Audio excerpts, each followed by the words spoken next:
Assalamualaikum warahmatullahi wabarakatuh. Today we are going to talk about Madrasah Darul Quran Ittifaqiyah Fire. My name is Nurin Syairah binti Safi'i. And my name is Nurhana binti Arifin. Okay, we will start with the chronology of the incident happened in Darul Quran. First thing first, the fire started on the second floor and the upper floor of the Madrasah building, which then quickly spread throughout most of the building. Then the only entrance for the occupants is blocked, and the windows at the building also fitted with a metal grill, which made it is difficult for all the occupants to escape from the fire. The neighboring witness reported they were awakened at dawn by the cries of the students who were trapped inside the building, but unfortunately, they could not save them because the fire spread very quickly and many of them still trapped behind the metal grill. Some survived to escape by jumping directly to the ground, while others escaped by climbing down the pipeline. The fire was finally contained by the fire department at around 6:40 a.m. As we can see from the picture, a few students remain charred at the dormitory, and that is very unfortunate for them because they could not find any way out from the fire. They could not escape from the fire easily. So every building should have safe building practices, which is very lowly implemented in Malaysia.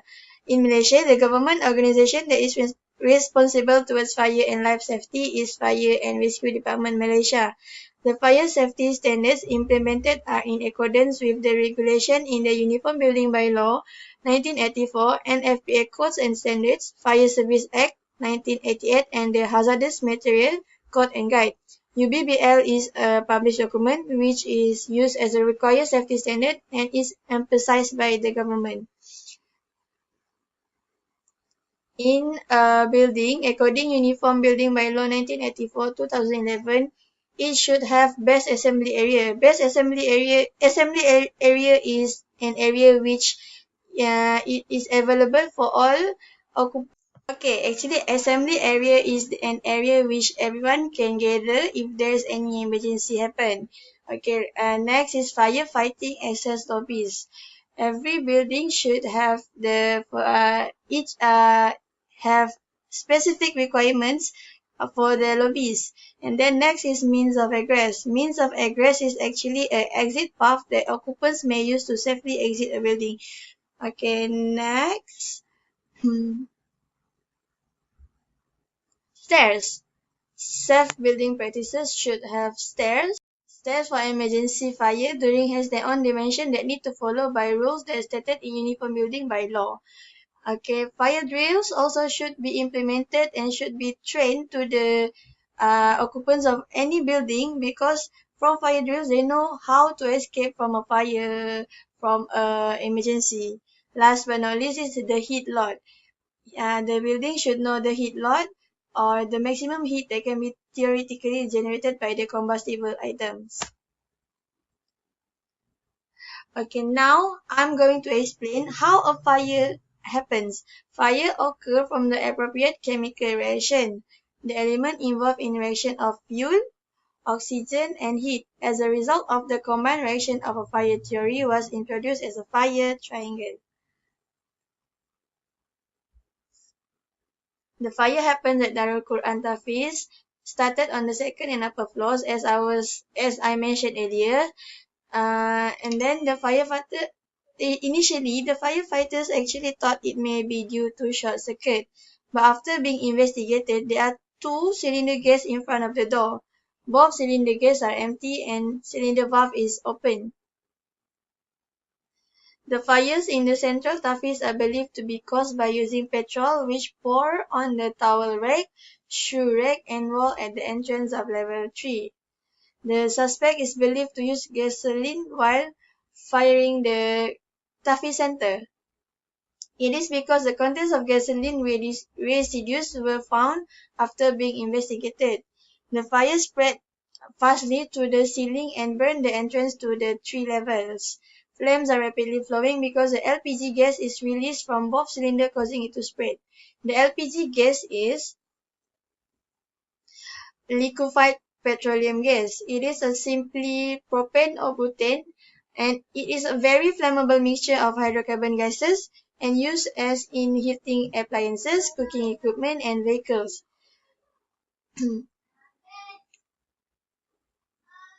So when LPG gas react with the gasoline, the fire happens drastically also in addition of oxygen gas from surrounding.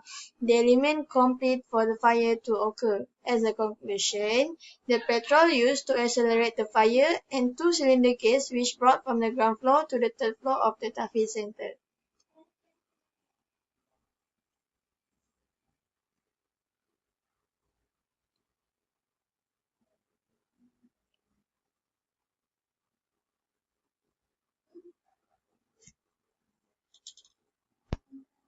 Okay, so the next I will explain about exit routes and fire protection. Okay, first, I'm talking to talk about the importance of safety exit route. Okay. Exit emergency exit route are important because they show a clear and safe way to exit a building in a case of emergency and or a disaster. Okay. First responders such as firemen or police may be also use the safety exit route to enter the building during the emergency or the disaster. Okay. Why it is important? Because victim tends to be panicked and confused when disasters such as a fire happen. Poor visibility and misinformation also the reason why safety exit route is very important for us to know. Therefore, people really need to have the knowledge about safety exit route in a building and can always be prepared. About exit route. Exit route is a continuous and unobstructed path for any point within a building to a place of safety, include refuge area. Exit route have three parts, which are exit access, exit door, and exit discharge. There are some basic requirements that exit route must fulfill. Exit route must be permanent, must be separated by fire-resistant material, and have enough exit for a quick escape.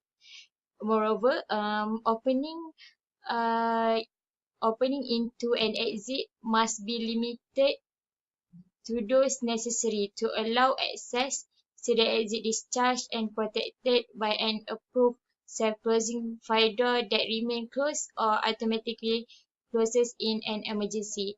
Okay. Firstly, exit access is an exit route that leads to an exit. Exit lead from occupied portion to an exit. For example, rooms, isolates, and corridor.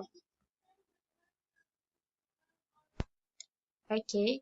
The next is um, exit discharge. Exit discharge mean part of the exit route that head directly outside or to a street, uh, walkway, refuge area, or public way with access to the outside.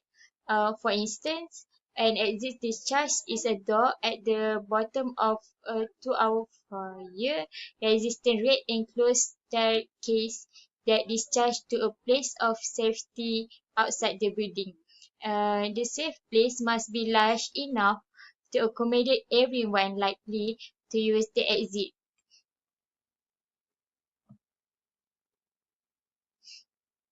Hmm. So, exit stairs that continue beyond where the exit discharge is located must have some effective means clearly indicate the discharge, such as signboard. Okay. Next is exit door. Exit door must be unlocked, and it's also uh, everyone must be able to open exit door from the inside at all time.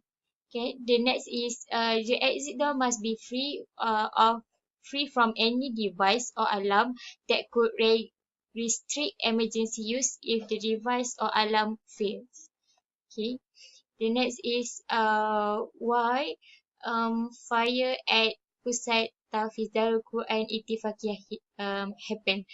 First, the madrasah was opened without any legal certification or qualification. Therefore, the lack of control and training of the madrasah that lead to the various incidents such as fires and torture. Okay, our Prime Minister Dr. Mahathir bin Mohamad expressed his disappointment as the incident seemed to present that no lesson was taken from same incident happened in 1989 at Taufiqiyah Al-Khairiyah Madrasah Fire. Uh, the next is as it was reported that the dormitory situation at the madrasah is tight, which means the number of the students in the dormitory is too many. Okay, the next is the wiring and the use of electrical system are not safe, no emergency exit, and the building do not meet security features without fire extinguisher system. Moreover, the most important cause is that some of the building are not approved by the authorities. Thus, the building is clearly not safe. Okay. The next is okay. I will talk about a fire extinguisher. Okay. Um. Here example of the fire extinguisher. First, we have fire extinguisher. Second, foam extinguisher. Next is powder extinguisher, carbon dioxide extinguisher, and wet chemical extinguisher. Okay, first, we need to know the type of the fires because there are many forms of the fires that we need to familiarize and um, know how to extinguish whatever type of fire that we face. Okay, first we have class A. Class A are fires. Class A fires are fires that involves solid. For example, paper, cardboard, cloth, wood, and solid plastic. Okay. Next is class B. Okay. Class B are fires that involves flammable liquid. For example, here petrol, diesel, paraffin, paint, spirits, and so on. Okay. The next is C type. C type type of fire that are flammable gas. For instance, propane, butane, methane.